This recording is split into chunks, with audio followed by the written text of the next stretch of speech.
श्री गोपाळ कृष्ण भगवान की जय। लीळा नंबर 88। पैठणला बाईसाची भेट।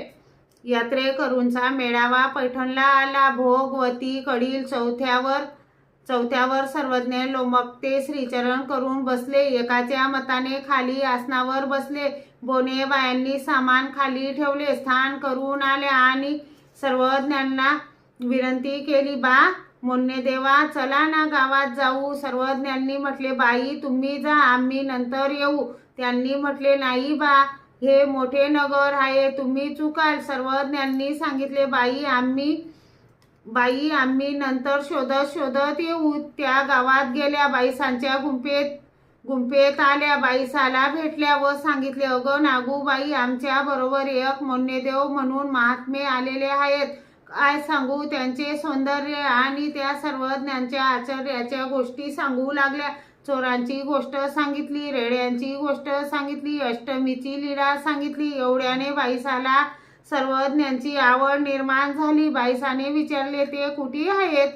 बोनेबाई म्हणाली, ते भोगवती भागाकडे थांबले आहेत। नंतर बोनेबायांनी छाया गोपाळाच्या देवळात मुक्काम केला। बाईसा भिक्षेला गेली। एकाच्या मताने तांब्याच्या तपकात तुळशी घेऊन वामदेवाच्या गुंफेकडे निघाली। तेवढ्या सर्वज्ञ श्रीचरणी प्रार्थाने श्रीमुकुटावर कपडा असे पलीकडून येत होते। नरसिंहाच्या देवळाच्या आग्नेय कोपऱ्यात परकोटाकडे वाट, तेथे बाईसाची भेट झाली। बाईसाने सर्वज्ञांना पाहिले व उभी राहिली आणि विचारले, आपण मेकराकडून येत आहात का?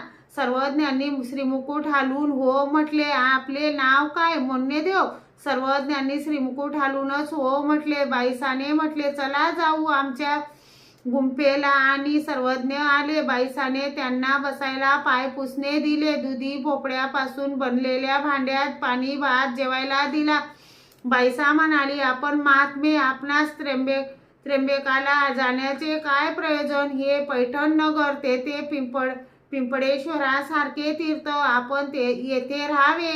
आम्हाला आपले समजा, परके म्हणू नका। नंतर सर्वज्ञ भोग नारायणाच्या देवळात मुक्कामी राहिले।